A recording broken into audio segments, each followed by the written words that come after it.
What's up guys, it's Mike Thurston here, and today's video is all about back training and the top 5 back exercises I would choose if I could only pick 5. Now, these are not the best 5 exercises to do full stop, this is just a personal preference. I use a whole host of back exercises when it comes to training my back in order to achieve that 3D proportional wide thick back. Now I've strategically chosen 5 different exercises which are going to hit my back in different ways, okay? So I've got one which is going to hit my back from an overhead vertical plane of motion. I've got 2 from a horizontal pulling motion. I've got 1 which is kind of a pulling down, pull over motion.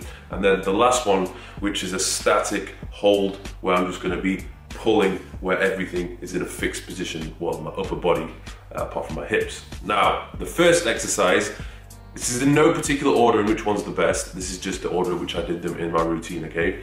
First one, bent over barbell row. You can't argue this is a very solid compound movement which is not only going to build your back, but it's going to help build and strengthen your core as well at the same time. One of the reasons why I like it so much, there's so many different variations you can apply to this exercise in order to target different areas of your back and recruit different muscle fibers. So you have the option of changing up the grip positioning. You can have a closer grip, or you can go for a wider grip. You can go for a pronated grip, you could also go for a supinated grip. Now, there's no perfect way to do it. I would just suggest that you mix it up from time to time. From my personal reflection upon doing this exercise, I do find that doing a supinated grip will work a little bit more on my forearms and targets slightly lower down on my lats, which is good to do from time to time. And I also found that doing the pronated grip will work a little bit more of my mid and upper back, but it can vary. A lot of the time it depends upon the weight in which I'm using. Sometimes I'll do this with a slow, controlled tempo with a lighter weight, and I really hold the contractions at the top. Sometimes I'll do it with a little bit heavier weight, where the action's a little bit more jerky. It's a little bit harder to stabilize your torso positioning and reduce momentum, but it's not to say it's not effective. You also got the option to perform this exercise with a bench support. I'd often advise people with a weaker back to do this, and sometimes I feel as though I can lift a little bit heavier weight because I have that support.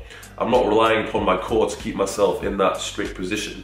It's completely going to isolate my back, which sometimes will allow me to lift heavier. Now, the next exercise I would select would be the lat pull down.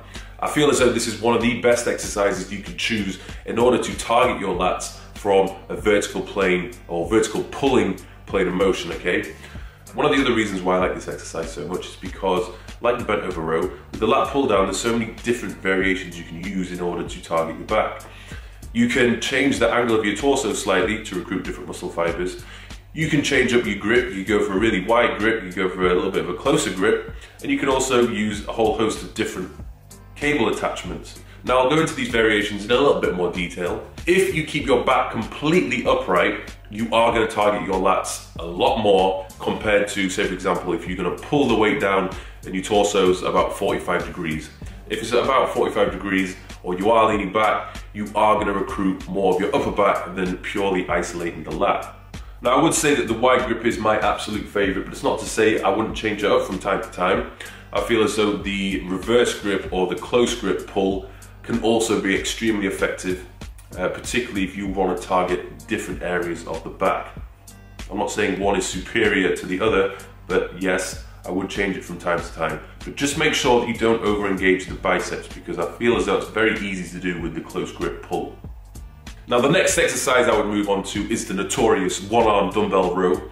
This one is extremely effective at building the lats. However, it's a little bit more difficult to perform, I would say. So for those people who are struggling to feel the pinch in the lat, you have to practice, okay? I was doing this wrong for the first 2 to 3 years of training until I fully mastered it. The reason why I like this so much is because I feel as though this is one of the exercises where you can really get a squeeze. You get much more of a squeeze compared to a lot of other back exercises. Now, there's a number of different variations you can do in order to execute this exercise, and a lot of it has to do with where you position your torso. So you can do this one-arm dumbbell row on a bench.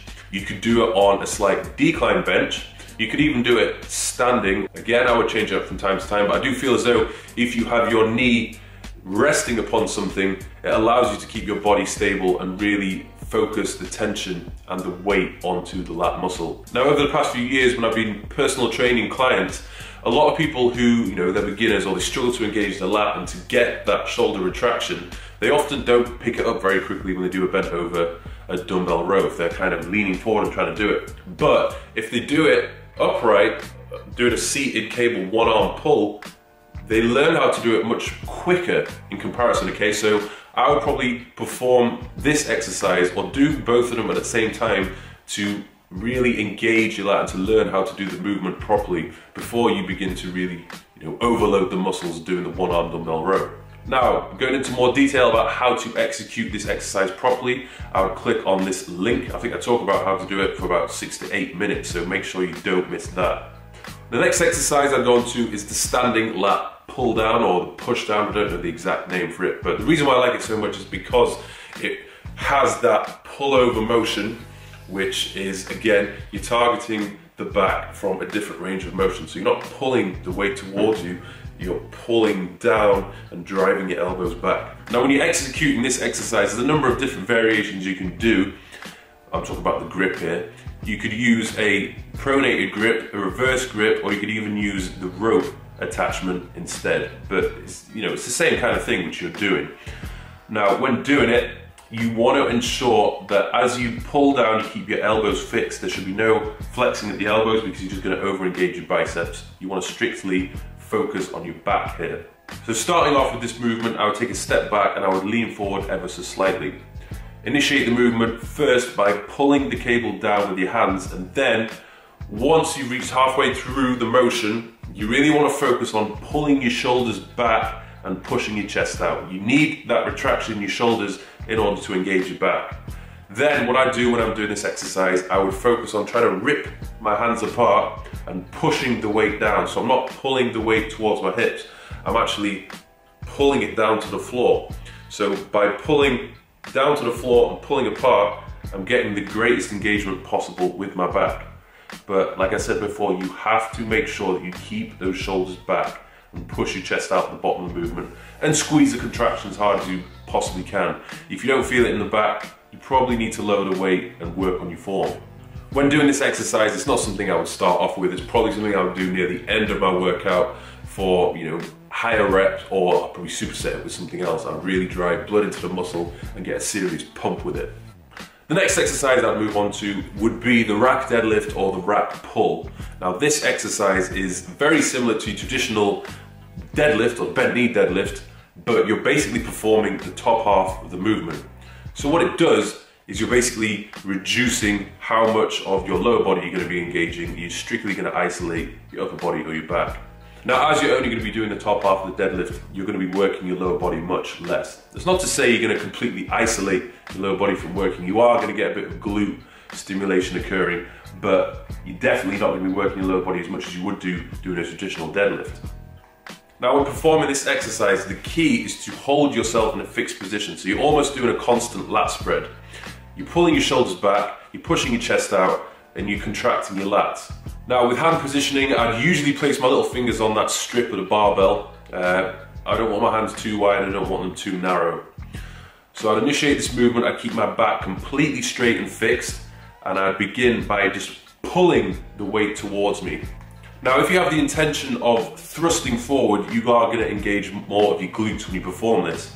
If you try and think of just pulling the weight, you're going to engage your glutes a lot less, but you will place more of the tension on your mid and lower back. So it's completely up to you and what muscles you're trying to target here. With me, I don't really want to work my glutes, I want to work my entire back. So I'm thinking more about pulling the weight towards me.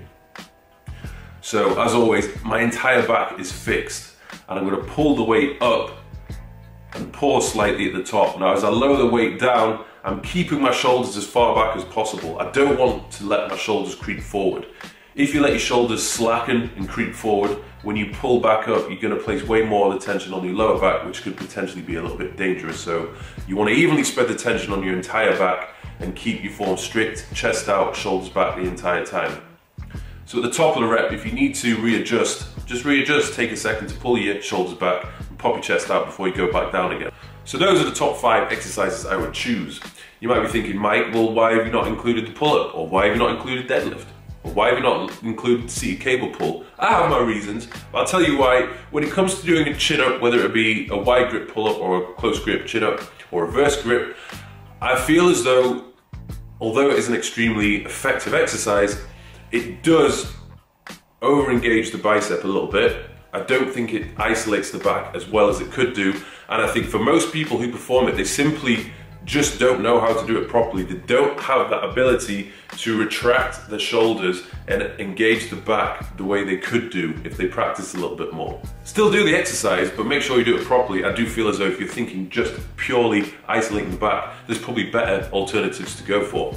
Now, deadlifts are an extremely effective exercise. I'm not saying they're not, but for me personally, I don't do them that often because I have a very overdeveloped lower back. Almost looks like an alien. I don't want it to get any bigger. Plus, my hips and my waist is pretty thick as it is, so I'm trying to keep a proportionate look. I want to keep my waist, tight. I don't want to build it thicker, as it were, so I've left that one out. When building your back, you have a whole host of exercises which you can use, and I recommend you do use, okay? So I'm not saying, like I said before, these are the only 5 you should stick to. There's loads you should go for, but these are the 5 I would choose if I could only pick 5. So that's it, guys. Thanks for watching. Don't forget to subscribe, and I'll see you soon.